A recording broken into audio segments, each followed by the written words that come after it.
Ja sam Duško Miljanić, fotograf, profesionalni fotograf od 96. na ovamo, to je već sad dosta godina.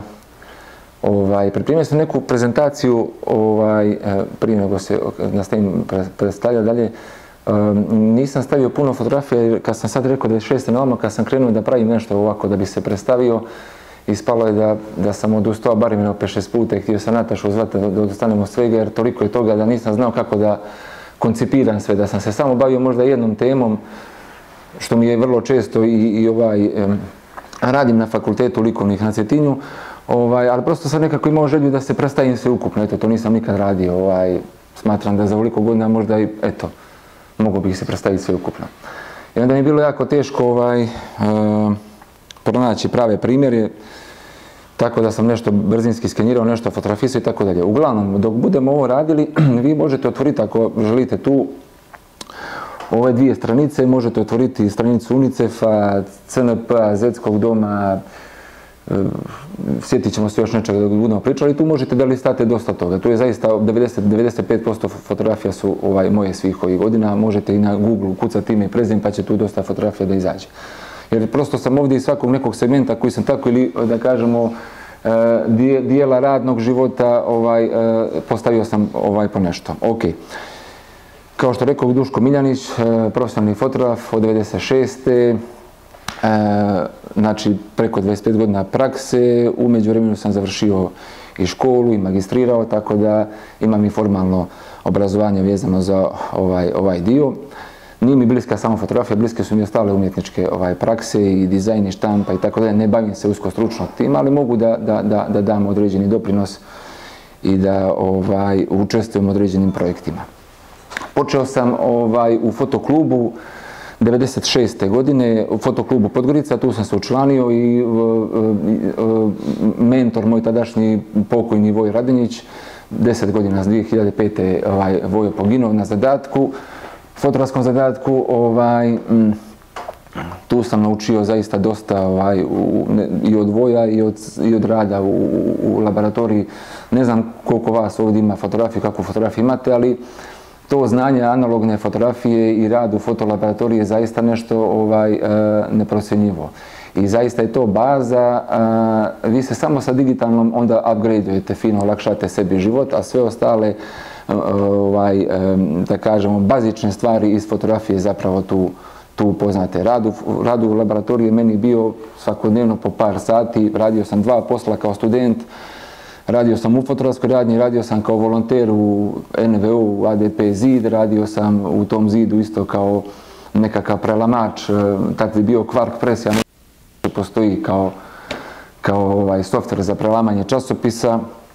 Tako da sam tu dosta iskustva pokupio i nije bilo teško da nakon svog tog vremena odvojim da odem opet u fotolaboratoriju, nekad sam tamo i znao prespavati.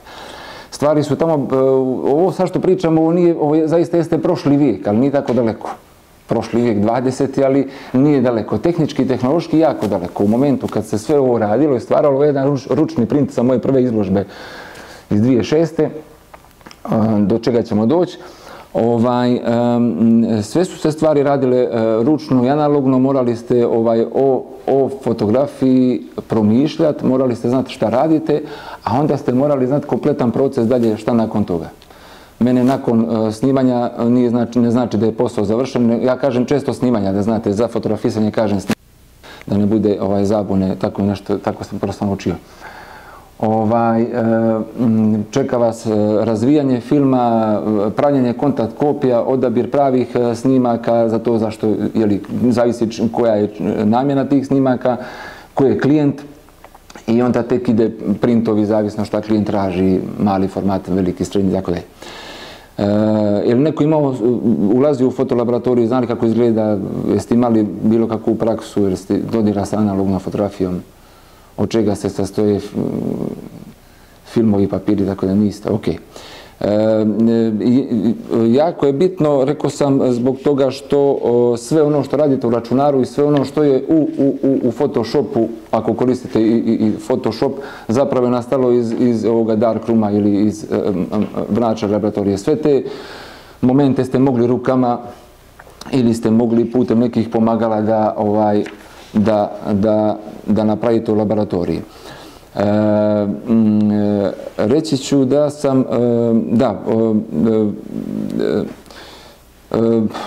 u isto vrijeme dok sam radio sve to, bavio sam se nekakvom fotografijom koja bi se nazvala možda umjetnička fotografija u tom momentu, iako ne znam precizno definiciju šta bi to zapravo bilo, jer fotografija se može koristiti kao jezik ili kao medij za umjetnički izražaj, ali evo tako to da nazovemo u tom momentu.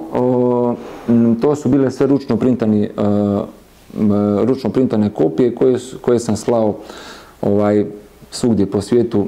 Prosto nije bilo ove komunikacije, nego se išlo na poštu, pakovale su se fotografije u nekim improvizovanim pakovanjima i to se slalo negdje na kraj svijeta. Niste imali nikakve informacije da li to negdje nekad stiglo, ali sam povratak pošte, odnosno kataloga ili nekakve nagrade, znači da ste tad sam bio jako aktivan i do ove prve izložbe 2006. izuzetno aktivan i trošio sam dosta vremena da, pitala me koleginica malo prije kako se držim i da li ima posla i tako dalje. Uvijek je, pogotovo u tom momentu je bilo mnogo teže nego vama danas. Bilo je manje izazova u redu, ali bilo je manje informacija i bilo je manje, nije bilo onoga što imate vi danas, rezidencija, putovanja, prosto do toga se mnogo teže dolazilo. Čak nije bilo ni razumijevanja ili pomoći od nekakvih institucija kao što je ZAMTES ili Ministarstvo kulture, prosto fotografija je bila, nije danas nešto bolja situacija, ali mnogo bolja.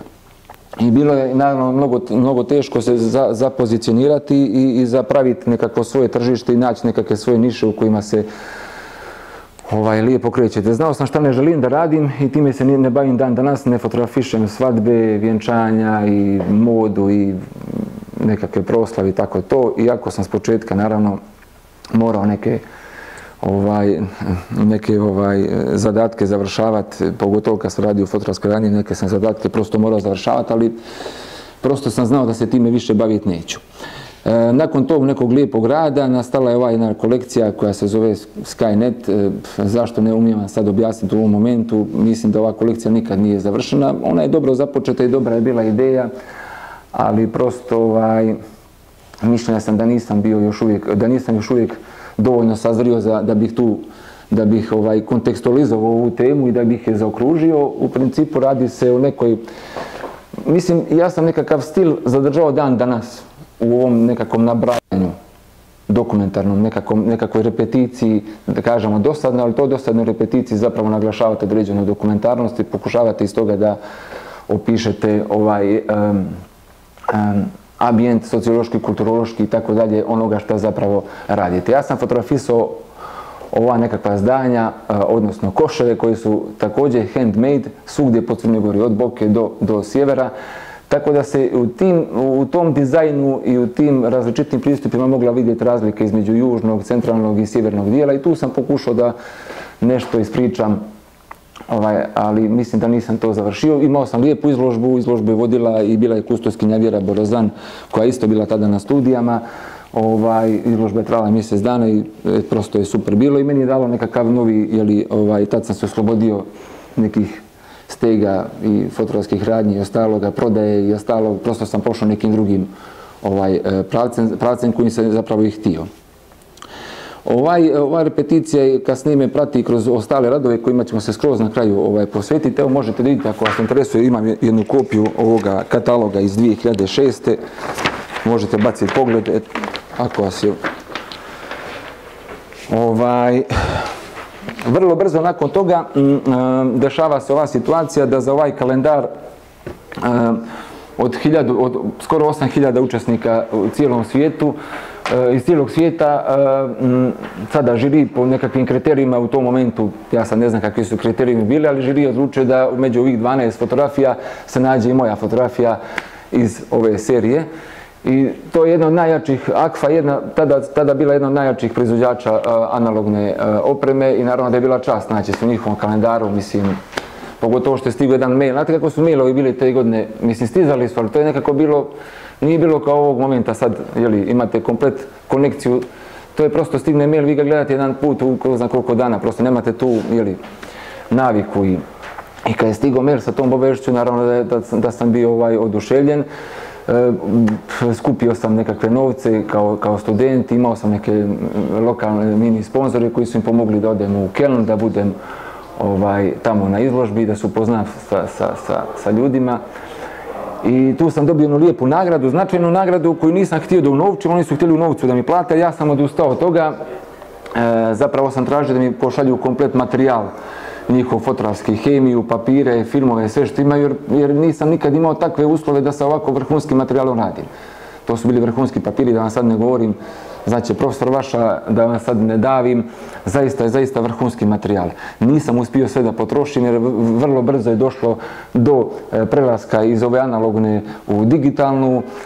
Ja sam taj prvi digitalni, još uvijek ga zovem digitronski aparat jer to je ovako baš jedna primitivna varijanta digitalnog aparata. Vrlo sam brzo počeo sa njim da dosta radim i da pođem u nekom drugom pravcu, da možda malo zapostavim ovaj dio čemu ću se kasnije kroz svoj rad vratiti, naravno. Ima zanimljiva anegdota, a to je uvijek zanimljivo za ispričat. Oni su mi poslali te godine umjesto novce, ja sam tražio materijal je stigao i to je bila ona klasična paleta kao kad uvozite određeni materijal, nešto, šta god, robu neku. Ja sa tim nikakve veze nisam imao i taj kamion je čekao na carinu samo mene, a ja niti imam firmu, niti znam šta je PDV, niti znam šta je carina, prosto neko mi šalje nagradu, to je kao medalja, ali tako, treba ti dođe kući, na vrata. Taj kamion carinski otvara moja paleta. Ako ja ne dođem kako treba u petak do 2, 3, ne znam kada se zatvara, to sve stoji na carinu do ponedjeljka. Tu su ljuti ovi privatnici, viču na mene, gdje sam do sad, zašto me nema, tu su bili neki Oriflame 5. 9. Jer kamion zavisi od moje palete, ako ja ne iznesem, sve ostaje tu. Ja sam naravno zbunjen, ne znam šta se dešava i niko neće mi pomogne, ja snosim onaj hemiju, snosim papir, ono je ogromno, to je preteško bilo. I on me sad pita što se dešava, ja im objasnim i kažem da sam dobio neku vrstu nagrade i tako dalje. I kažem da je to crno-bijeli materijal i jedan iz Oriflame kaže, kad ste već častili mogli ste barem poslati u boji da nije crno-bijelo. Eto, to je zanimljiva anegdota i uvijek me veže, uvijek kad vidim to, sjetim se toga i hoću vam sad reći kako je bilo zaista teško. Uopšte, mislim, ja objašnjavam cariniku, ja za ovo nisam treba platiti nikakvu carinu, ovo je medalja. Ali džabe, ok. Nakon toga, kupovinom digitronskog fotoaparata, ovo je moj klijent od 2007. godine, sasvim slučajno je došlo do saradnje i ta se saradnja zadržala do dan danas, to je jedan od najboljih mojih klijenata. Ja nemam tu puno prostora da se kreativno izrazim, jer oni imaju svoje standarde koji su jako tvrdi, ali prosto to vam je kao kafa u kafić, to kaplje svakodnevno nešto i oni su prosto na godišnjem nivou jedan vrhunski klijent koji ima svoje standarde, u te se standarde uklopite i radite to što vam je rečeno. Možda nekome zvuči dosadno, ali nije, vjerujte da nije, jer osim UNICEF-a radim i UNHCR, UNDP, UN sistem sveukupno i zahvaljujući nekoj mojoj inicijativi i idejama koje vrlo često imam, sproveo sam dosta nekih akcija za koje sam bio, koje su prošle izvanredno. Znači na njihovom sajtu možete vidjeti brdo fotografija koje se koriste tokom godine. To je ono što smo naveli u naslovu primijenjena fotografija, ima svoju primjenu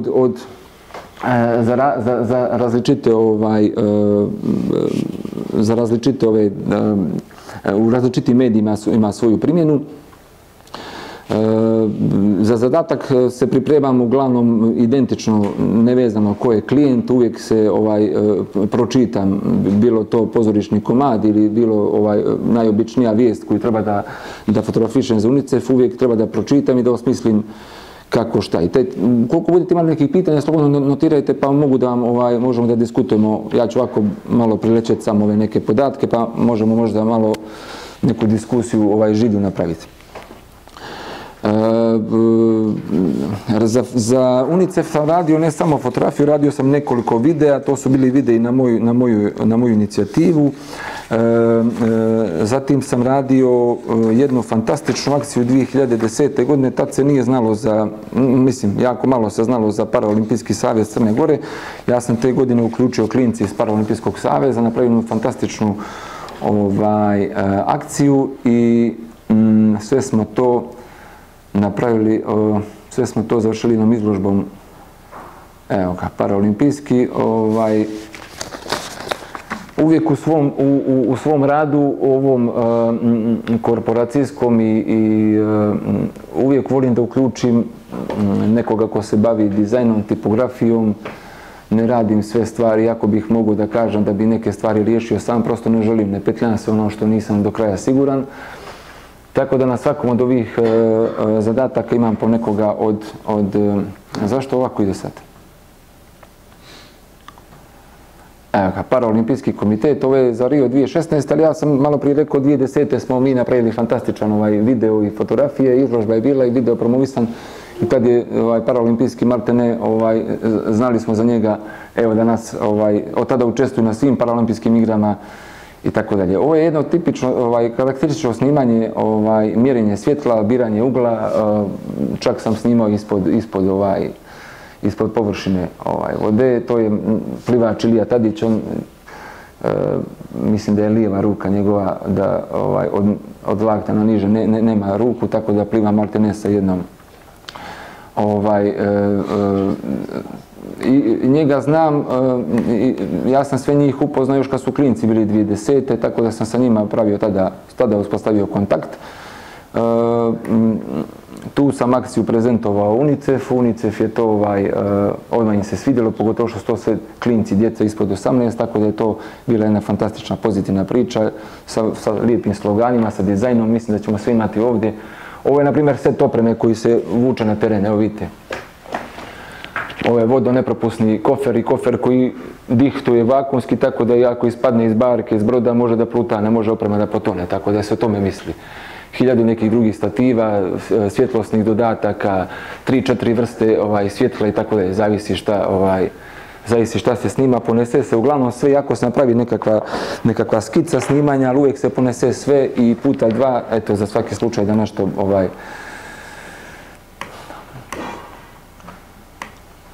Evo, ovo su neke od fotografija, jesam dobro rekao lijeva, jesam, da. To su neke od fotografija. Uvijek sam, kad sam radio sa njima, uvijek sam nastojao da taj njihov nedostatak ili ne bude u prvom planu, da ne budu fotografije nešto gdje bismo rekli jao kako su jadni, nego zapravo kako mi ih je žao i tako dalje, nego prosto da se osjeti neka snaga, da se osjeti nekakav pozitivna energija u svemu tome. I dosta ljudi ne primijeti da ovdje ima nekakva, sad ja nisam skrenuo pažnju, možda ne biste ni prosto lijepo je svjetlo, kontrarno svjetlo koje dolazi od tamo, to je sunce jutarnje, ovdje imamo samo malo, vidite ovdje, odbijenog svjetla s ove strane ovdje, da samo malo da dopunu, a da ovo oštro svjetlo koje dolazi odavde fino da ovu plastiku mišića, ono što smo zapravo i htjeli da prikažemo, evo ga. Evo jedan od postera, nešto, on nije bio zadovoljan sa ovim, pretpostavljam, znam zašto nije bio zadovoljan, meni ovaj bio izvanredan, ali dobro, na kraju smo se ovako za nešto ovako odlučili s ovim nekim životnim porukama i tipografijom koju je riješila profesorka Adela Zajnjelović. Ovo je ono što smo snimali ispod površine. Ovo je Ilija Tadić, njega znate, jer tako? Ilija Tadić. Ovo je Filip Radović sa Cetinja, stvarno teniser, njega znate. Njega sam snimio kad je bio baš klinac i to možemo vidjeti ovdje. Što se učinio? Ovo je Marijana i nju znate, ona često se pojavljuje. Ovo s ovim sam se isto prvi put susreo, nisam znao kako ovo da riješim, vidite, on je nepokretan na Radmilo i onda ovo je maltene iz mjesta, ili. Ovo je Miloš Ranitović, on je slabovid, preskače skoku vis. Evo ga. Znači on na osnovu brojanja koraka, broji korake do momenta kad treba da skoči. Znači nikad nije siguran da li je motka tu ili gdje. Prosto ja samo vidite gdje je gore skroz. I tako ovo smo ponavljali x puta smo ponavljali, kaže da imao jedan od najboljih treninga u životu. Ovoliko ga nije ni trener iscrpio kao ja tog dana, ali prosto mora tako. Prosto mora tako. Ovo što sam htio da vam pokažem, mogu ovdje, izvinjavam se, evo ga. A nisam konektovan. Dobro, mogu na moj telefon, evo ga. Biće brzo, izvinjavam se. Samo želim da idete. Ove klince ste sad vidjeli, pa samo želim da vam pokažem kako to izgleda. To može tamo biti na blog. 2007. 2008. uspostavljam, sa mnogima uspostavljam saradnju dugoročnu, koja sad već traje s nekima i koliko već to dođe, 15 godina. Bude oficijalni fotograf CKB-a, Narodnog pozorišta, UNICEF-a, Crnogorskog simfonijskog, Erste banke, Fiat festivala, Kotor festivala, Gradskog pozorišta, Crnogorskog radijsko-svjetski dom od 2015. dalje i tako dalje. Banke su moj vrlo čest klijent i za ove zadatke se isto pripremam kao i za ono naravno malo prije, samo što moja kreativnost je ovdje također, iako se traži vaša stručnost na prvom sastanku i tako dalje, od te stručnosti i vaše kreativnosti se vrlo brzo odustane, jer prosto oni imaju neke svoje interese kako dalje završiti stvari i zašto ona tako treba da izgleda. Ovo je jedna od akcija koju smo snimali u Regentu, ovo je skorijeg datuma, pretpostavljam da ste ovo gledali. Snimljeno je za Visa Card, pripremali smo se danima za ovo, imao sam na setu i kostimografkinju, i scenografa, i šminkerku, modela iznajmljenog, dvoje ljudi iz banke i tako dalje. Znači to je ono baš kao da snimate spot, samo što je evo jedan jedini snimak. Čekali smo pravi moment, sunce zalazi ovdje, zapad, ovo je Tivat, par dana prije se pošlo na ovu lokaciju, izmjerilo se sve, vidjelo se kad sunce. Mi smo bili 2 ure prije nego će sunce zaći, već tu gotovi sa čeka, sve da prosto stvar bude i to nema tu koliko kod nas sunce zalazi vrlo brzo, da smo gore, nordijska zemlja, zalazilo bi jedno 3 ure. A ovako za 10 minuta, ovo kak i 10, ni manje, bilo je već gotova stvar. Za banke radim svašta nešto, evo CKB je na primjer jedne godine otkupio, kad je počeo s ovom aplikacijom, ova fotografija se dočekivala na telefonu i na svim gadgetima, to je bila moja fotka. Znači osim za reklame prodajem i neku vrstu pejzažne fotografije, tokom godine radim korporativne portrete, sigurno na 100 korporativnih portreta odradim tokom godine, sve po nekim standardima klijenteli banke. Zatim je jedne godine, ovo prosto nisam našao pa sam iz nečega, ja mislim da je ovo iz nekog, nebitno, fotografisao sam telefonom, vidi se. Ovo su neki moji snimci Crne Gore, odnosno nacionalnih parkova, i ovo je NLB otkupio i na svojim karticama držao godinama, tako da je svaka uplata koja je išla preko ove kartice, svaki euro je 1 euro, čini mi se, ili pola eura, ne mogu se sjetiti, totalno nebitno, išlo je za potrebe nacionalnih parkova. Znači, bukvalno sam za sve banke radio, nisam za hipotekarnu banku radio, za sve ostale jesam. Sad ću vam pokazati kako jedna akcija snimanja za Lovćem banku izgleda. Ovo je također moj super klijent, oni vrlo često otkupljuju od mene ovako neku vrstu pejzažne fotografije. Ovaj mali fotoesej, ovo je poslovnica tamo kod shopping mola i Delte, velika. I prilikom otvaranja ja sam dobio dimenzije. Ovdje arhitekta je osmislio tako prostor, ja sam dobio dimenzije i dat mi je zadatak da osmislim taj zid. Tako da ove poslove prosto volim jer tu mogu da budem kreativan, mogu da svoje znanje i tehničko i da kažem u nekoj mjeri i umjetničko mogu da se malo bolje izrazim, a ono u konačnici mogu bolje da naplatim. Mislim, prosto stvar je više svih ovih praksi koje su nabrojali, za svako od njih možete da se to je bila neka priča o Duklji i eto, to je lijepo ispalo, ja sam zadovoljan. Rađeno je onako specijalnom materijalu, pa preko dana se slabije vidi, tek se vidi uveče kad se upali, tako da nisam baš najbolje skontao priču kako i zašto, ali dobro. To je, hoću da kažem da je to jedna od varijanti za banke, a na primjer mogu vam brzinski preći, Lovćem banka je bila u jednom momentu klijent i tu smo radili kompletnu kampanju, dizajn je radila Garaža, dizajn Roman Đuronović i Vešo, kako se Vešo, nebitno, Vešo, ne mogu se sjetiti i bukvalno je išlo od samoga starta, razgovor sa klijentom, šta klijent želi, na osnovu tih informacija napravi se mali brainstorming ili mozgovanje u garaži. Nakon toga nastaje ponuda ka klijentu, crtanje storyboarda i klijent treba da odobri taj storyboard. Zatim copyright smo radili, kompletno imali smo nekoga koji je radio copyright, koji je za to plaćen. Idemo ka klijentu sa kompletnom kampanjom, sa svim ovim momenti fotografisanja i snimanja, istraživanja lokacija, mjerenje, sve ono o čemu sam malo prije pričao. Jedna kompletna posvećenost svakom detalju. Znači, kompletna kampanja je bila naša. Vidite, neke stvari uvijek mogu bolje, ja sad vidim koji, kako i zašto i to je dobro. Što čovjek vidi što može bolje i na taj način može samo da napreduje.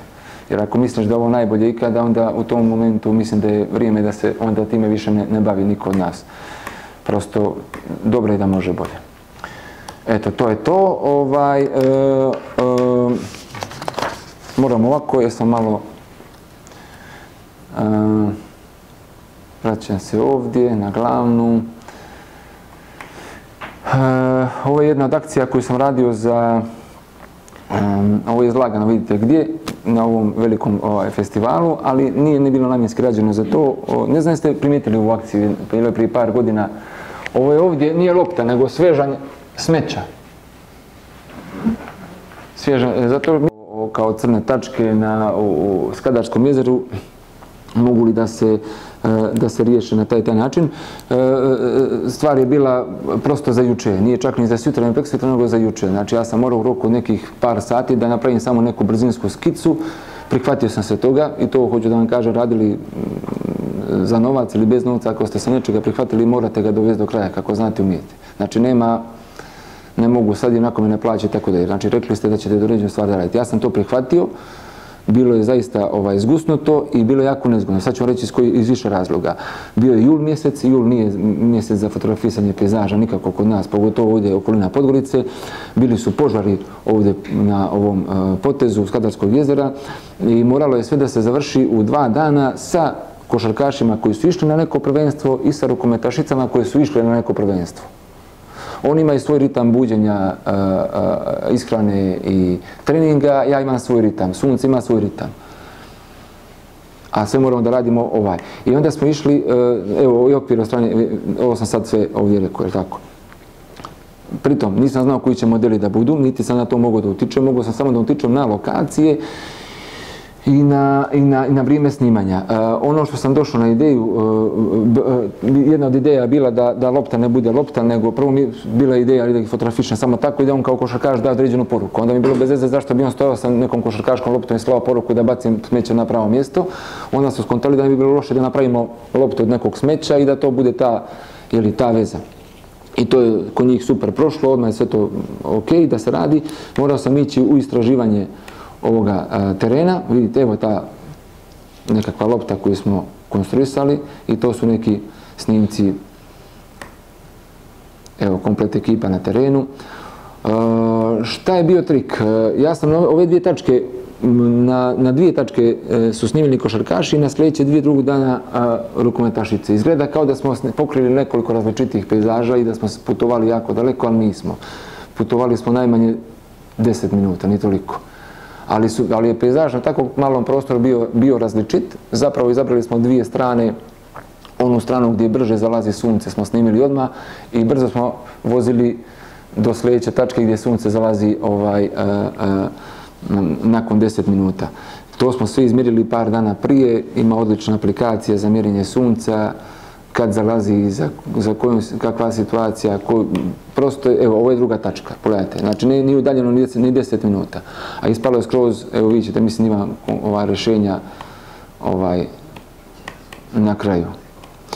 Ovo je bilo predmet nekakve rasprave kasnije novinske, ali sam skontao da je to dnevno politička, zbog nekakvih izbora, ne znam gdje, možda čak i na Cetinje, nešto se neko bunio, ne znam ko, da je ovo kopija nečega, ali tu kopiju nismo uspjeli da nađemo, tako da je skontao sam da, s obzirom da je došlo od političke partije, ne od stručne javnosti, totalno nebitno, ali sve legitimno.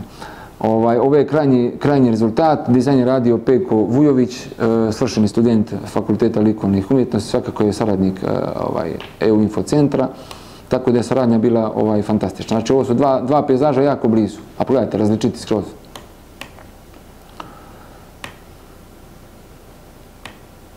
Ok.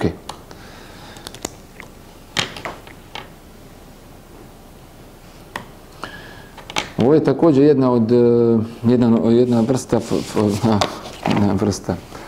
jedan dio fotografije koji je jako prisutan i bitan, to je pejzaž. Pejzaže radim otkad sam počeo da fotografišem, s tim što sam pejzaže u analognoj fotografiji radio na color slajdu, to je pozitiv. Jeste kad vidjeli to, znate šta je to? Ona je crno-bijeli negativ, znate, ili color negativ, ovo je prosto pozitiv slajd. On se koristi u tom momentu za štampu, mnogo kvalitetniji analogni zapis nego negativ. Na slajdu sam jedno vrijeme radio dok nije došla digitalna tehnologija, čime sam sebi olakšao život i prosto proces kompletan ubrzao. Klijenti su raznorazni, vidjet ćete i primjena ove fotografije raznorazna. Ovo je neka izložba prodajnog karaktera dolje u hotelu Čedi, ovo je cover za Filmski centar Crne Gore sada, ovo su neka primjena na stranici NTO-a, ovo je turistička organizacija Barra, ovo je Podgorica i Skadarsko i ovo je nešto što je također možda se iz tog segmenta jedan klijent, odnosno plantaže su klijent, ali također pejzažna fotografija koja može izvanredno da se iskoristi. Veliki dio tih fotografija koje sam sad preletio ovako brzinski, možete prelistati ako vas je volja. Uglavnom ja publikujem u monografijama, ovo sam donio 3, Cetinja, Bara i Podgorice. Tu one nalaze svoju primjenu. I tu je jako bitno da imate, da znate da sad je na primjer u izradi, trenutno je u izradi, ne znam koje izdanje Podgoričke, neće biti takva, bit će manja i skroz drugačija, ali će biti malo osvježenija i nova, ali svakako je stvar koja se ne radi svako malo, ali prosto kod nas se to vezuje za politiku i za određene mandate, pa onda izlazi svako malo. Ne bi trebalo, jer treba bude mnogo smišljenije i mnogo sadržajnije. Tu pejzaž nalazi pravu svoju primjenu i sve ono što ide oko pejzaža, što bismo mogli nazvati dokumentarna fotografija, i zapravo jeste mjesto gdje možete sav svoj rad da prosto dobije jedan skroz drugačiji oblik i pravu primjenu. Da ponekad i fotografije ili snimci sa kojim niste zadovoljni zapravo stavljeni u određeni kontekst imaju skroz drugačiju konotaciju i mnogo više dobijaju na značaju nego neki wow snimci. Znači ne možete monografiju napraviti od 100, prvo ne možete napraviti 100 wow snimaka, to je jedna stvar. Jako je bitno da znate da taj tu malu fotopriču ili fotoesej koji gradite od više snimaka, deskriptivnih detalja i tako dalje. Znači monografije su tu vrlo, tome se također posvećujem kao i ovim poslovima koje sam ranije nabrojao. Nekad idem sa zadatkom da se nešto snimi, a nekad nastanu ovakvi snimci koje vam niko nije tražio, ali bude nešto što zapravo opiše sve ono što klijent nije znao jasno da artikuliše na prvom sastanku, a to je da se snimi njihov vinograd koji je najveći u Europi. Naravno da to nije taj komad tu, toga ima koliko hoće tamo i to se ne može snimiti kako klijent traži, to je prosto nemoguća situacija. Ali ovo je nešto što opisuje najveći vinograd u Europi, jer tako? Nastao je sasvim slučajno, opet da kažem nije slučajno, znanje se vremenom akumulira i to se negdje smješta, pa onda u nekom momentu eksplodirate, ali ja sam bio na povratku sa fotografisanja iz vazduha, ovo je helikopter vojni, i u momentu ovdje kad se pređe vrlo brzo kreće pista. Okrenuo sam se i vidio sam situaciju. I napravio sam, ja mislim, 6-7 uspravnih snimaka, ovdje se gore se vidi elisa koju sam kasnije brisao, koje sam kasnije stičovao. ovaj stič nije dobar, ima grešku ovdje, vidite, ima jedan bolji stič, ali evo to čisto kad pričamo o tim tehnikalijama. Vidite ovo brdo da se ovdje nije poklopilo, tako? Ali to je moment koji vidite da je vrhunska fotografija, vrhunsko svjetlo, to je to i morate da djelujete, kako znate umijete. I na kraju ovo je ispalo kao, ja mislim da ovaj snimak nema gdje nije objavljivan. I njihova ona kartonska mala ono vino koje toče rifuzno također ova fotografija. Tako da je vrlo uspješno snimanje. A evo tematsko jedno snimanje za njih isto iz vazduha. Ja dosta snimam, ja u dronove ne vjerujem. Možda sad budem uzeo ovu trojku Mavic vidjet ću, ali još uvijek ne vjerujem u dronove.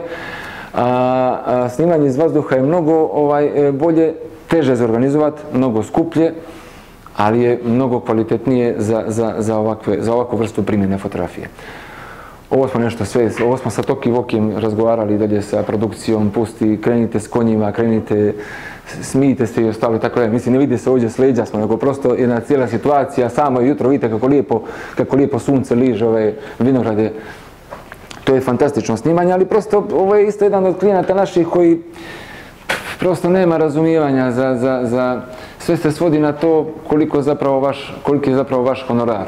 Ne vidi se širina ovoga, svega ovdje što smo do sad pričali i vaše poznavanje više nekakvih elemenata, osim da kažete samo koliki je honorar. Tako da saradnja se nije nastavila, ali ok, neka doće sigurno, nema ni veze.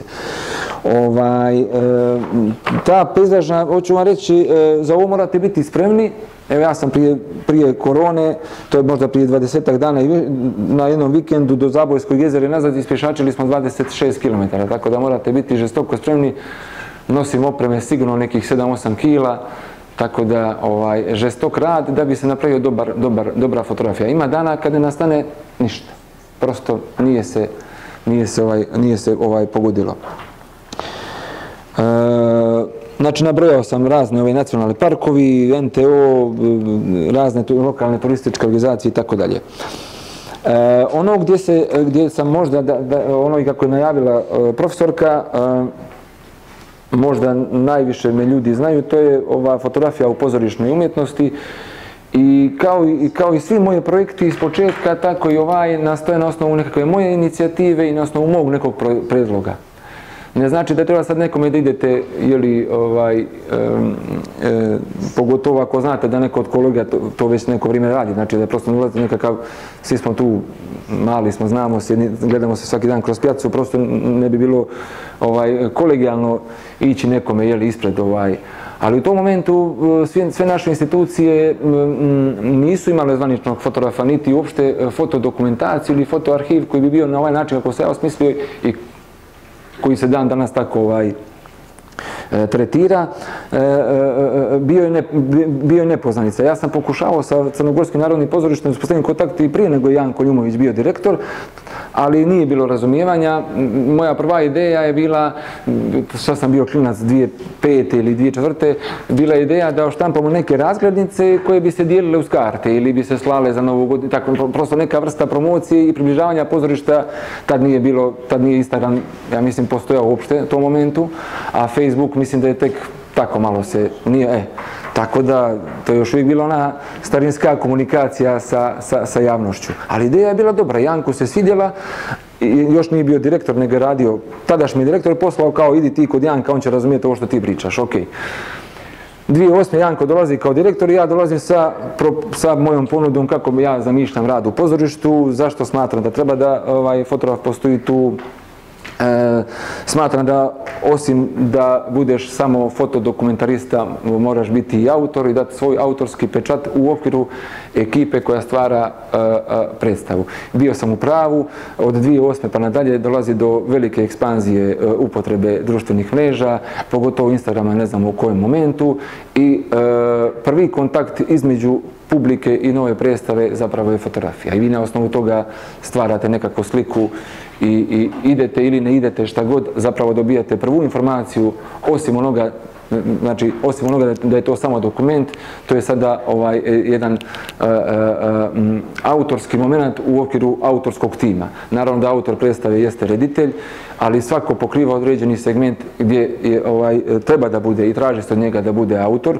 I ja sam nastojao i bio sam jako uporan da budem stalno prisutan i da budem vrlo često kad nisam pozvan da se samo pozovem, da prosto sam smatrao da moram biti dio tima. Smatrao sam da treba da pročitam djelo, znači sva djela sam malo ne pročitao koja sam odgledao, nešto ranije, nešto tada, nebitno. Morate biti upućeni od prve kostimske probe i tako dalje. Doćemo do pozorišta. Ovaj klijent se zove Crnogorski simfonijski orkestar. Do prije neki dan sam bio njihov oficijalni fotograf od nastanka, od prvog koncerta decembra 2008. na Cetinju do prije neki dan. Kompletna dokumentacija od nekih 40.000 snimaka je kod mene cijelog života tog orkestra, od nekakvih klasičnih dokumentarnih snimaka, najobičnijih koji predstavljaju taj koncert koji se desio, do nečega što je ovoga tipa. Svi ovi nisu kondaktors nego dirigenti su od mene ili otkupljivali, uglavnom su dobijali fotografije da mogu da ih koriste svugdje po svijetu za svoje najave raznoraznih koncerata. Znači, snimanje, ja sam to pokušao da objasnim novoj upravi, ali naišao sam na nerazumijevanje. Ovo je zaista specifična vrsta fotografije. Ovdje morate da imate izuzetan osjećaj i da anticipirate sve što se dešava na sceni. A morate budete nevidljivi i nečujni.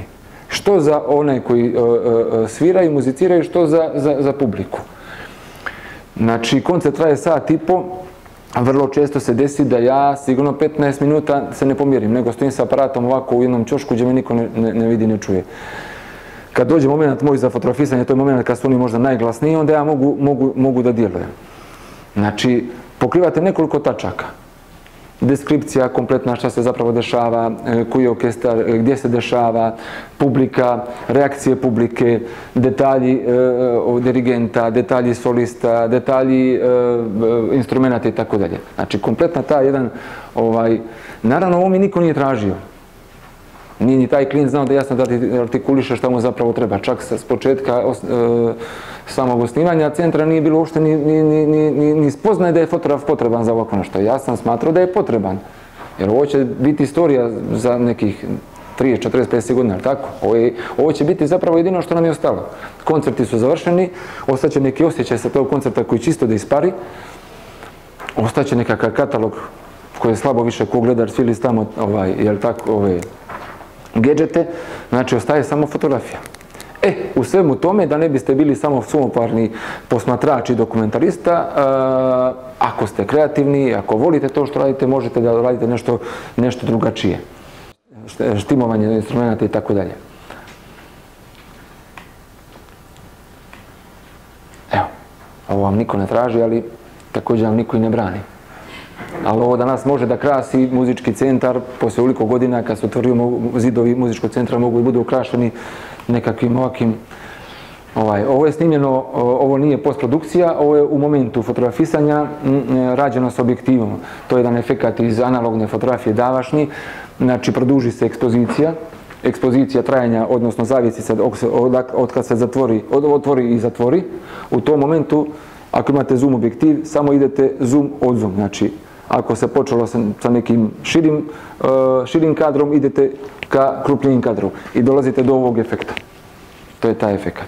Znači, to se sve može na licino mjesto, a opet prepoznajemo sve muzičare. I Mešu, i kako se zove drugar, i profesorku Mariju, i Makedonca, svi su tu. Da, ovo što sam malo prije rekao, od vas se ne traži, ali vam se ujedno i ne brani, jeste vaš kreativni pristup temi i posvećenost onome što radite 100%. Ovo je jedna kolekcija koja je nagrađivana na Sterinom pozorju u okviru njihovog trijenala fotografije u pozorišnoj umjetnosti. Fotografisao sam glumce nakon predstave. Ovo nisu namještene scene, ovo je prvih 2 minuta dok ne krenu da mi glume. Kad krenu da glume ja napuštam. Znači tu ne napravim više od 5-6 snimaka. Jer čim osjetim da krene gluma, ja prosto nije to. I počeo sam sa ova 2 portreta, nastavio sam i vrlo jedna zanimljiva kolekcija koju nisam završio, razmišljam šta dalje i kako. Malo mi je ta repeticija možda sad bude i dosadna, ali vidjet ću, imam kad, narime sam, mlad sam još pa imam kad. Evo, to su različite situacije.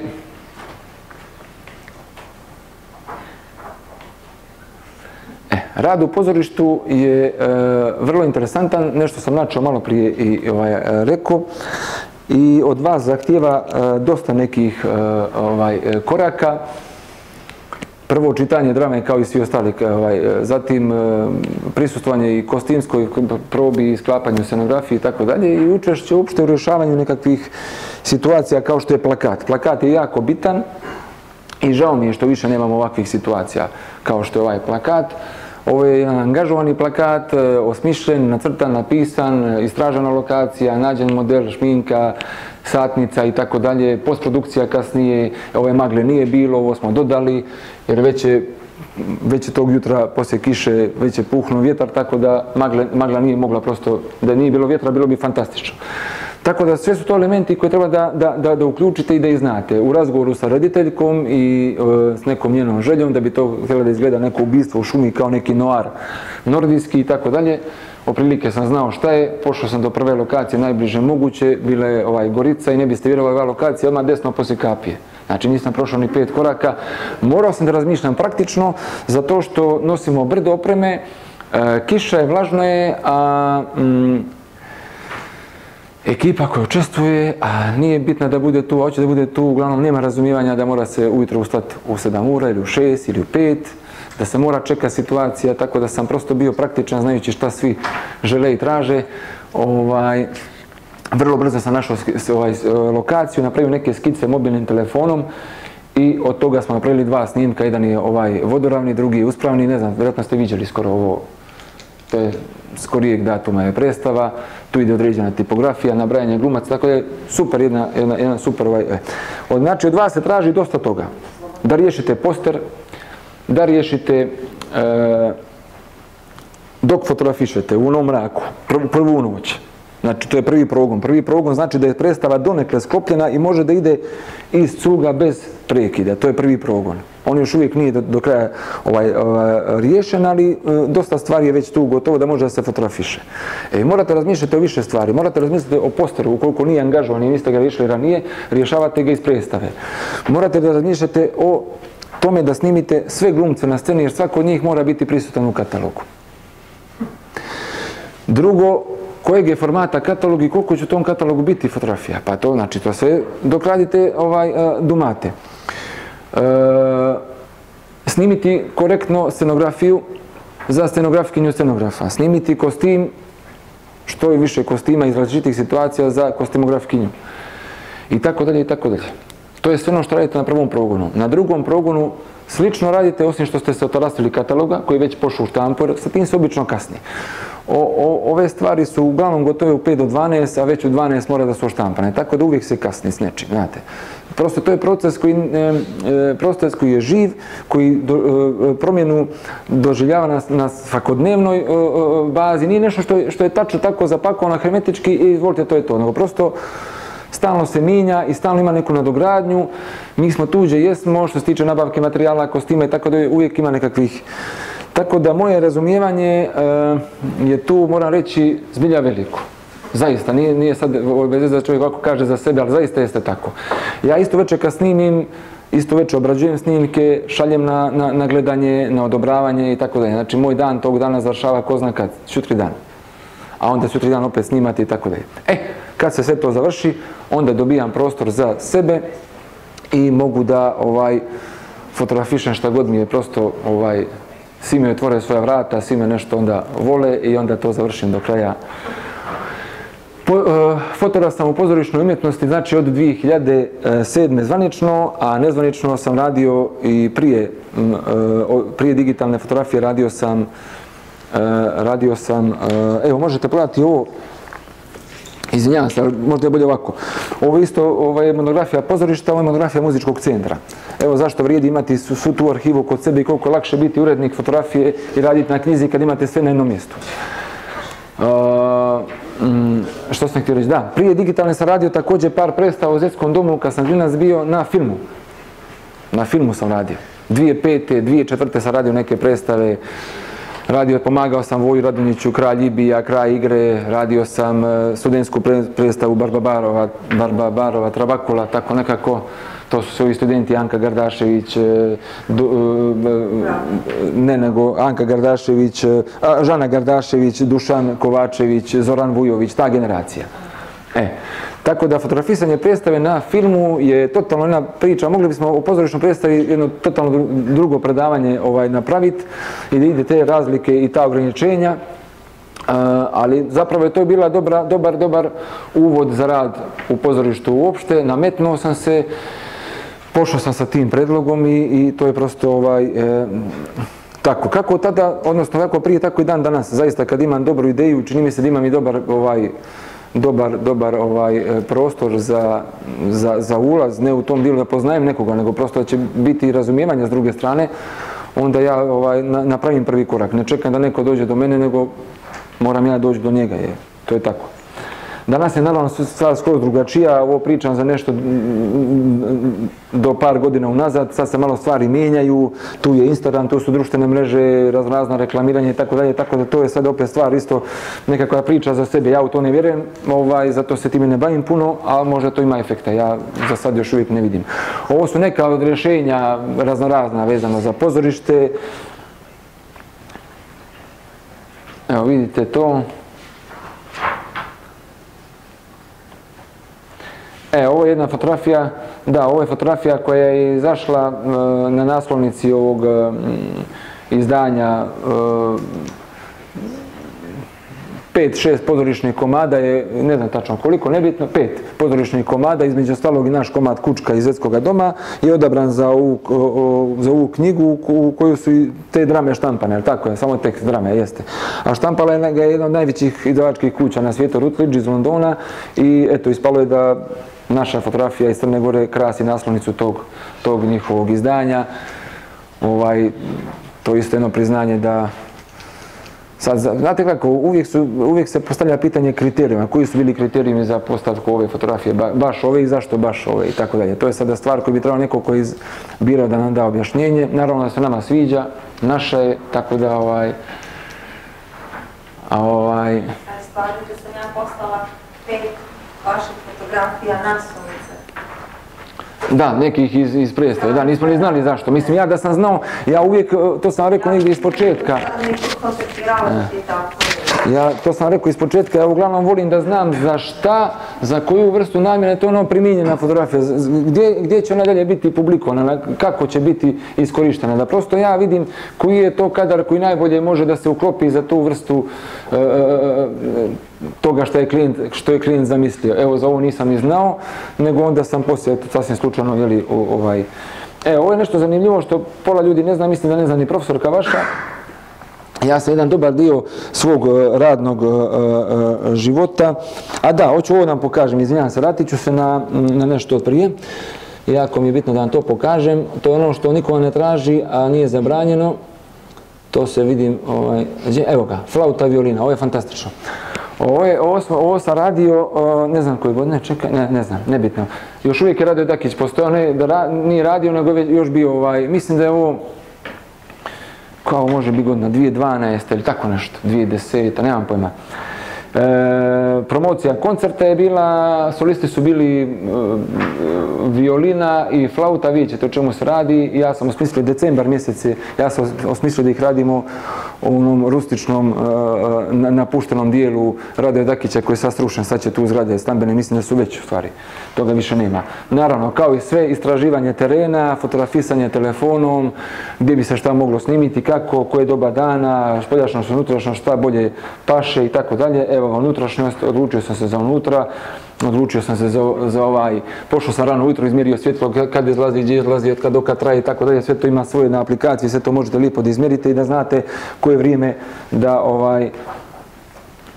kako vrijeme da iskoristite. Evo, ovo su neke od fotografija koje su nastale na tom snimanju za muzički centar. Evo vidite lijepo ovo sunce jutarnje.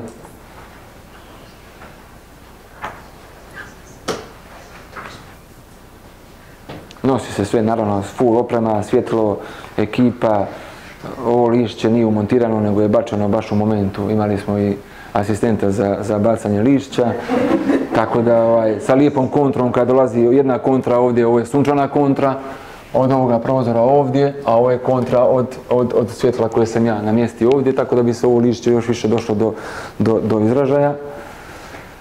Imali smo šminkerku, vidite sve ono full set, kao da znači ovo nisu stvari koje vam se plaćaju, nego ove stvari koje prosto uživate da radite i želite da napravite nekakav mali iskorak ovo nije zaživjelo, meni u planu bilo da svako sa solistima radim neke angažovane, ali prosto nije zaživjelo, tako da ne znači da je bilo loše, ali možda i jest, ne znam. Ovo je asistent bacanja lišća, bio asistent bacanja nota i profesorka ovdje ispala baš dobro, mnogo mlađe nego sad.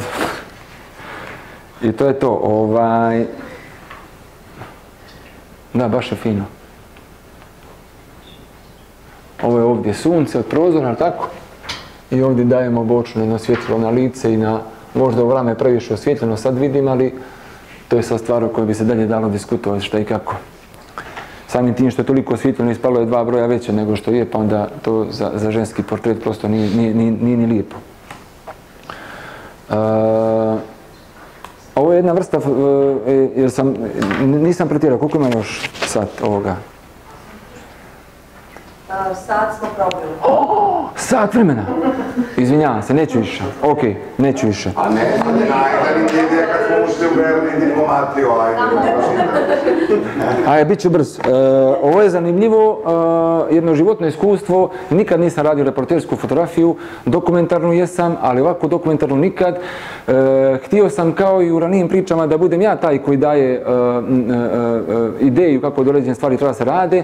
Međutim, ovo je klijent kabinet premijera Crne Gore. Znači, radio sam za premijera Crne Gore od 2010. To nisi znala, ali tako? Eto tako. Skrivao sam se vješto. Jer nisam htio da mi ljudi pikiraju, ti si ovo, ti si ovo. Od decembra 2010. do oktobra 2016. sam radio. Proputovao sam cijeli svijet, nisam u Australiju i Afriku.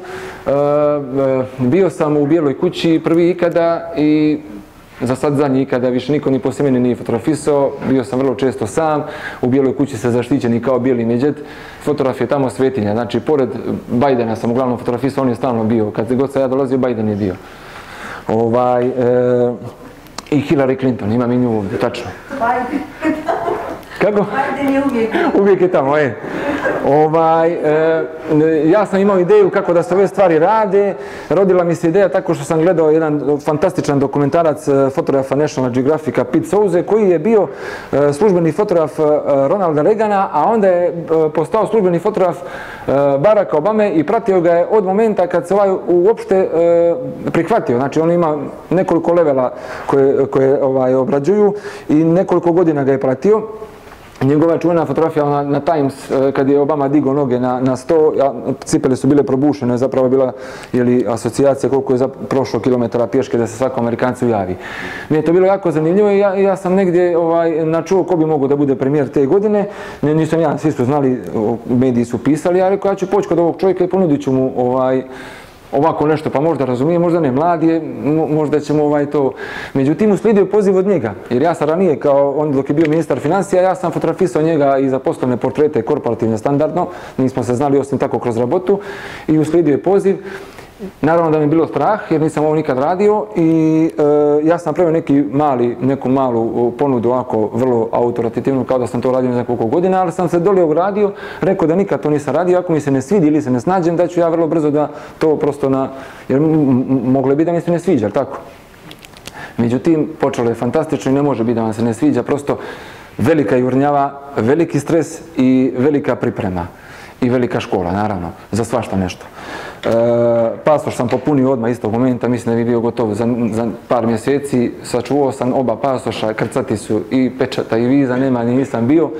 Uvijek je bilo fantastičnih situacija, bio sam vrlo svoje vozilo, imao ljude koji su se brinuli o meni, što je zaista, morate priznati, malo ovako lijepo. Pogotovo u Tursku, kad smo bili kod Erdogana, padala je kiša iz neba i zemlje. Velika Turska, ogroman broj fotografa, ogroman broj agencija, svi su na kišobranima, na raznoraznim skalama, svako da nađe svoj moment gdje će da fotografiše, a ja i fotograf Erdogana na tepihu ispred njih, vidite nama drže kišobran i mi idemo i fotografišemo. Zaista situacija za priču. Kao i situacija kad sam bio kod pape, pa kad smo se vraćali doma, policajac na aerodromu je bio jako neljubazan, kao što su uvijek neljubazni. I ja sam bio umoran za bilo kakvu priču, tako da sam samo kod pape Benedikta. Kod Benedikta sam bio 2 puta i imali smo fotografiju s njim. Imamo fotografiju s njim, kako se rukujemo. Prosto to je on izrazi želju da bi volio sa kompletnim timom koji je tu da se fotografiše. Tako da imamo ja i papa kako se rukujemo i tako dalje. Što je vrlo interesantno za jednu sljedeću priču. Moja majka je katolikinja pa to visi kod nje doma, ali je priča jako interesantna koliko zapravo danas možemo da vjerujemo dokumentarnoj fotografiji, koliko se danas fotografija uopšte vjeruje da komšinica, mamina, koja je polupismena u ovom dijelu, starija žena, i kad je ušla rekla: a, ovo je Duško nešto u računar. Znači, to je prva asocijacija i to može biti tema fantastična koliko se danas fotografije zapravo uopšte vjeruje. A fotografija je, mislim, ko je fotograf vidi da je to, nema tu nikakvog namještanja, to je klasični dan s blicem, snimak najobičniji, nas dvojica se rukujemo, elem na aerodrom, frka panika i on otvorite laptop, ja otvaram i ispada slika velika je 20-30 i ovako ispada i ja i papa i tog momenta se sve mijenja, on meni kreće da se izvinjava, skuza signore, zaklopite, ja rekao ćete da vam pogledati, ništa, sproveo me skroz dođe treba. Znači, fantastično je. Kako? Nije, ali me super sproveo, više nikakvih nisam imao ovih pretraga i tako dalje. Jedna zanimljiva rabota, vrlo stresna, pripremao sam se vrlo posvećeno, gledao sam gdje idem, šta radim, volio sam unapred sve da znam, gnjavio sam klijenta da dobijem unapred agendu, agenda se uvijek čuvala iz ne znam iz kojih razloga, kad mi se počelo vjerovat, znači vrlo je bilo bitno zadobiti određeno povjerenje, kad mi se počelo vjerovat onda sam počeo dobijati raznorazne podatke koji su bili samo za mene. Onog momenta kad su znali da to neće bilo gdje izaći. Ja sam se zaista profesionalno odnosio prema svemu ovome, nevezano da li se ja slažem s politikom ovom ili ne. Ja sam ovdje bio profesionalac na mjestu, primao odličnu kintu za ovo i odradio po meni odličan posao i napravio vrhunsku bazu podataka. Ovo su neki snimci koji se prodaju dan danas, ovo sam obožavao da fotografišem ovo cvijeće, to mi je uvijek ovako bilo simpatično koliko se tu potrudi koliko se tu potroši i novaca i vremena za ovako nešto, ne znam da li ovo koristi nečemu, ali ovi snimci se danas otkupljuju, skoro sam neka njemačka, baš prije možda mjesec dana, neka njemačka agencija otkupila nekih par snimaka ovoga tipa, pričaju nešto o Balkanu i tako. Vidite, ovo je Monako, ovo su raznorazni sastanci, ovo je Venecija, Papa, ovo je njegova švicarska vojska, kako se zove, nije Venecija, nego Vatikan, ovo je Azerbejdžan, ovo je Berlin, ovo je ne znam gdje. Evo ovako, fantastični snimci koji nikad nisu, ovo na primjer, ove fotografije klijenta ne interesuju. Ali vam nije zabranjeno da ih napravite.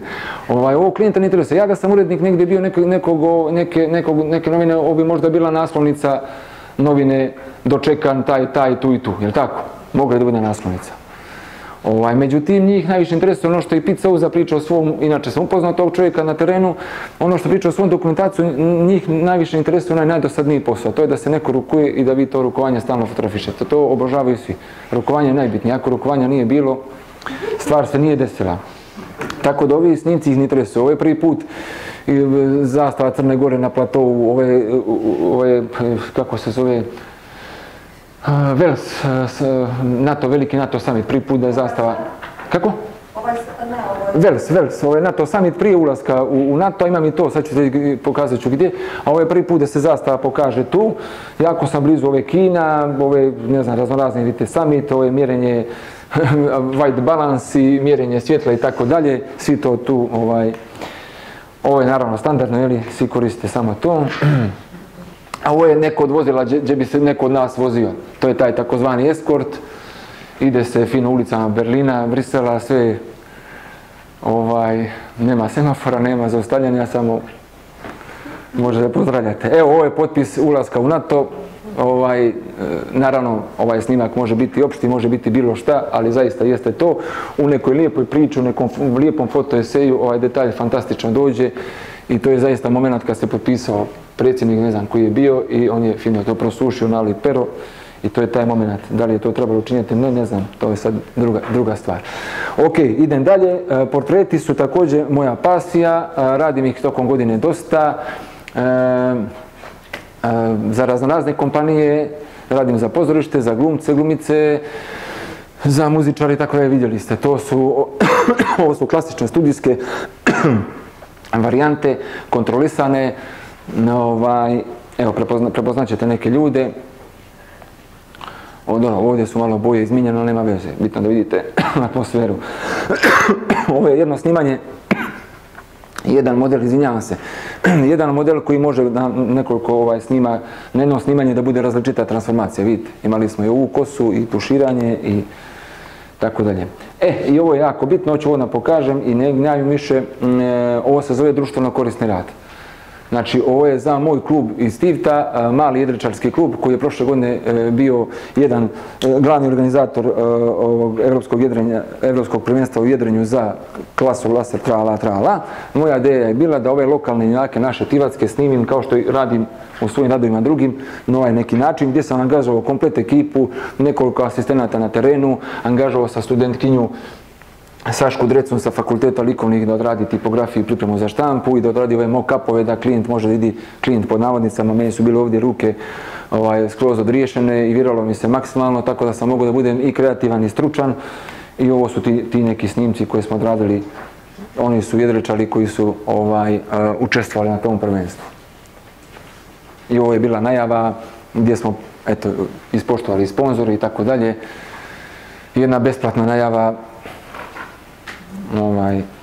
Ali prosto čovjek mora biti društveno odgovoran i to radim ne jednom nego i više puta godišnje za razne, pogotovo gdje se lijepo osjećate. Ovdje ne može čovjek da se lijepo ne osjeća. Pritom ovo su djeca, možete samo zamisliti, znači Ilija je pričao kad se vraćao iz škole, autobus, samo što se nije prevrnuo na tu stranu gdje je billboard, gdje su svi pošli da fotografišu Iliju, je zašao čovjek na billboard, tako. Naravno, danas to nije tako teško kao nekad, danas može izaći bilo ko, ali super jedna priča.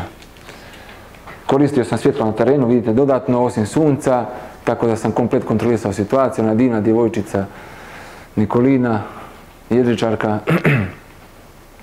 i tako. Ok, samo ću prelećeti dva moja fantastična dobra rada, meni se sviđaju, naravno iz 2010. sam radio Barvale, radio sam ovu, vidite onu repeticiju koju sam s početka radio sa košima, kad sam pomenuo, možete pogledati, na primjer, Bernda i Hilu Bečar, možete pogledati Augusta Sandera i slične autore iz tog vremena na koje se ja uglavnom pozivam i referišem u svojim radovima. Možete vidjeti zapravo tu repeticiju, tu neku vrstu dokumentarnosti. Ovo je rad iz 2010. gdje sam fotografisao neke Rome, studijski sam fotografisao kao zvijezde. A ovo je moj zadnji rad iz 2020. Ova knjiga zove se Lica mog vremena. Posvetio sam je, radio sam je mom gradu Tivtu i njegovoj transformaciji iz malog primorskog mjesta u nešto što danas zovemo mondenskom fancy turističko mjesto. Znači onaj mali turistički grad koji vonja na ribu, vonja na nekakvu vlagu se zapravo izgubio. Ovo je bilo namjerno da se nasmijete, ali zapravo duh i ljudi koji čine jedan grad su se lagano izgubili. Nisu oni umrli, pasali ili više ih nema, prosto ih je pojeo ih je kapital, pojeo ih ovo što nam se dešava sve ukupno, ne samo Tivtu i Crnoj Gori, nego sve ukupno. Globalizacija, kapital, gentrifikacija, komodifikacija i ostali termini našega vremena. Knjigu možete pogledati i ostavljam je za vašu biblioteku. Imate ovdje da možete da listate. Ima dosta teksta, nešto malo, jako malo je mojega, jer ja nisam pozvan da pišem. A koristio sam, vidjet ćete, domaću pamet, dosta toga pisano na bokeškom dijalektu. Opet namjerno da bismo i tu vrstu nekakvog nasljeđa sačuvali. Ovdje su također objavljene neke fotografije koje nikad nisu namjenski snimljene za ovu knjigu, što zapravo govori da fotografija može biti, osim medija, može biti i jezik i naći svoju primjenu u skroz nekako drugačijem kontekstu nego kako ste je snimili onog momenta. Tako, nije klasičan dokument i nešto što opisuje. To su portreti mojih Tivčanja, njihove životne storije i kroz te storije i kroz taj mali uvod zapravo može da se vidi ta transformacija grada i ta lagana erozija tog nekog kulturnog bića malog bokeškog grada. Hvala. Dosta je bilo.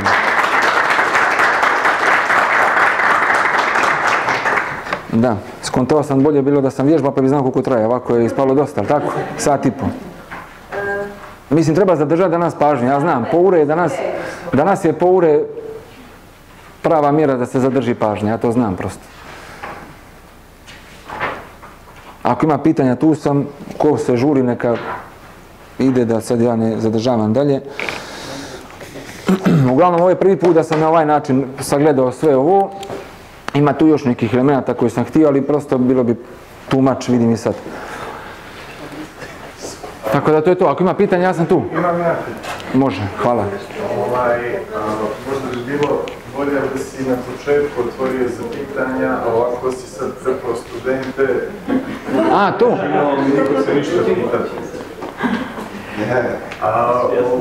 Imam dva pitanja. Može. Jedno je, kao što sam ti rekao na početku, jedno je opšte prirode, a jedno je malo usmjerenije na tvoju posljednju knjigu. I više interesuje tvoj rad gdje ti imaš mnogo više kontrole. Tvoj kreativni, tvoj izražajni rad, eventualno dokumentarni kao knjizi. Prvo pitanje je kako kad krećeš u takav nekakav izražajni projekt, kao što je ova knjiga koju si napravio, kakva je tvoja priprema za rad? Za kreativni projekat, ne projekat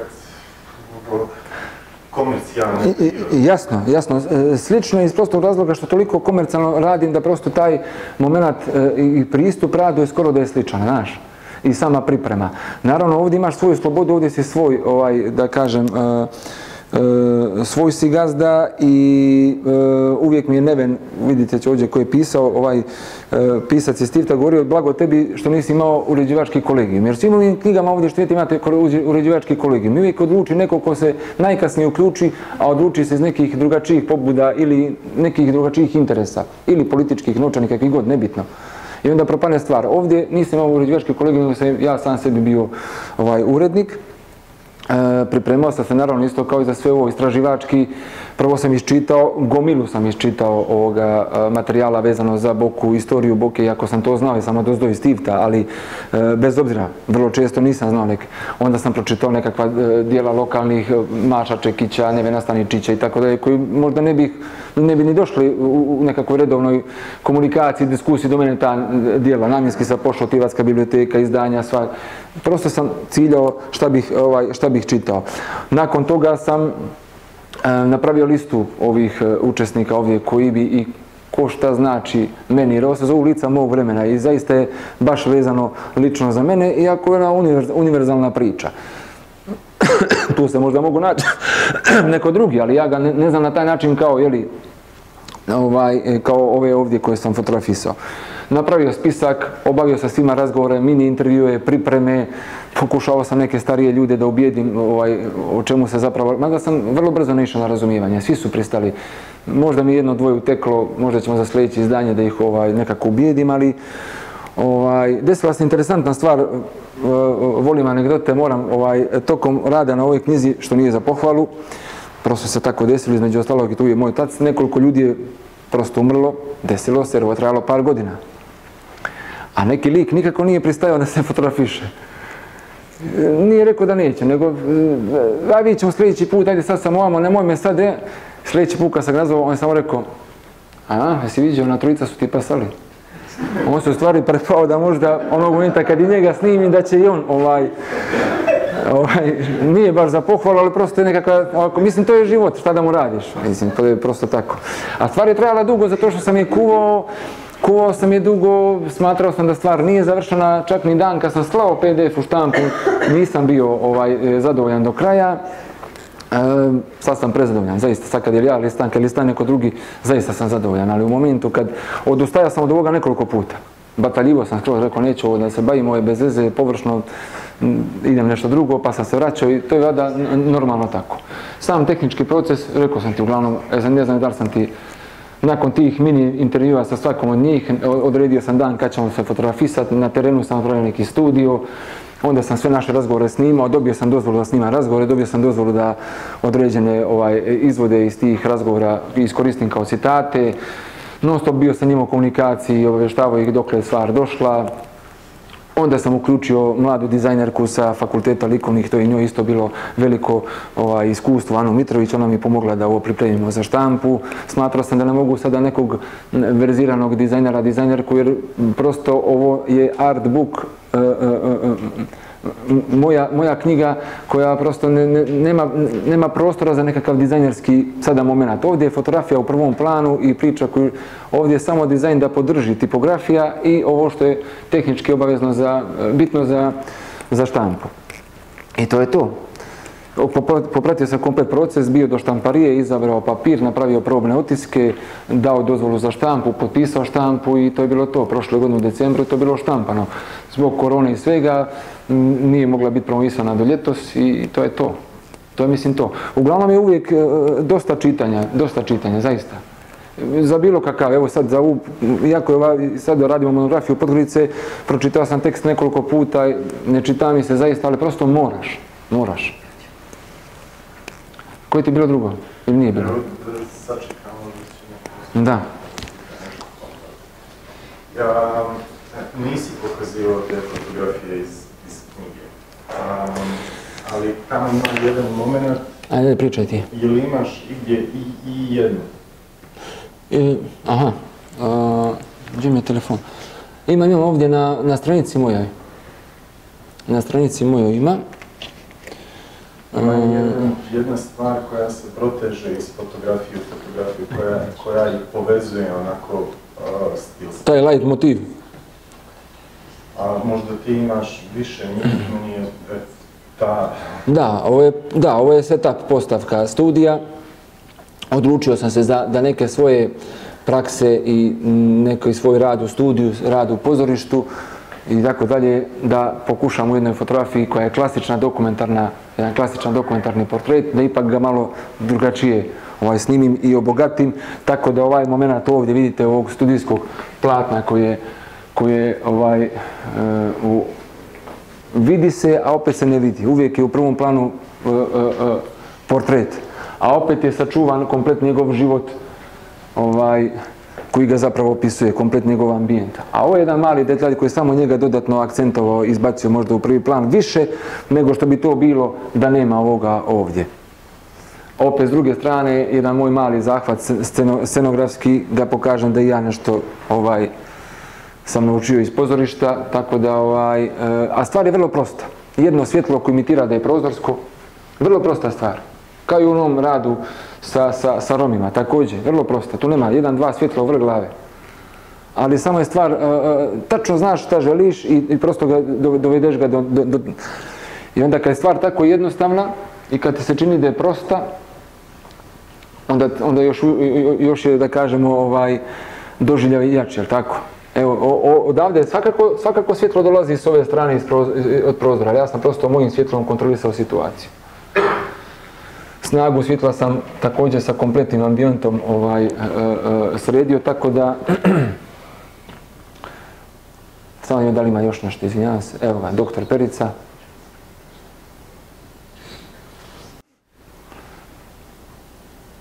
Dobro, to su neki snimci iz unutrašnjosti koji... Eto, da je backdrop je bio malo. Da, backdrop. Da. Pa iskoristio sam ga tako kao neki light motivi.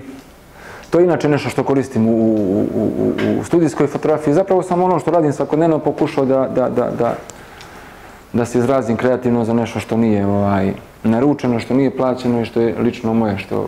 Na kraju krajeva ovo je jedan društveno odgovoran projekat koji govori o ovome govori godinama ekspedicije i slični NVO-i koji se bore za zaštitu kulturnog nasljeđa Znači ja sam ovdje nekoliko, kroz ove portrete i njihove životne istorije, vidjet ćete kroz knjigu, zapravo sam sve, i Bokešku mornaricu koja će za neki dan biti član UNESCO-a, i gradsku muziku, i Dobrodsku čipku koja će biti u novoj knjizi o Boki, to je sada nešto što radim, pokušat ću nešto slično, neću naravno isto da mi bude dosadno, ali ovo mi je sada samo otvorilo novu nišu kako bi zapravo mogao dalje da radim.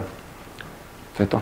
Ja sam samo htjela komentirati, ali možda da vidim šta mislite o tome. Osim sad vaše konkretne rade na fotografiji, vjerujem, ali svjedok sam dugo godina, da je dobar dio savršene saradnje sa klijentima u stvaranju te vaše neke vještine ili soft skills, taj način da možete da radite u toj velikoj grupi, da ste odgovorni, da fotografije koje mi čekamo stignu vrlo brzo, budu sređene, jer vi znate, svjesnite se da čitav proces dalje zavisi od vaše fotografije i sve ostalo. Međutim, postoje vrlo često situacije u kojima se ljudi prepliču, kao recimo u radu na predstavama. To je kompleksnije, da. Na koji način se to dovodi u red? Odnosno, postoje vrlo često ljudi koji se i miješaju u tuđi rad i taj proces je tako sad živ, kako ste ga opisali. Kako se to sprovodi? Je to opet sve u vašem kamenu?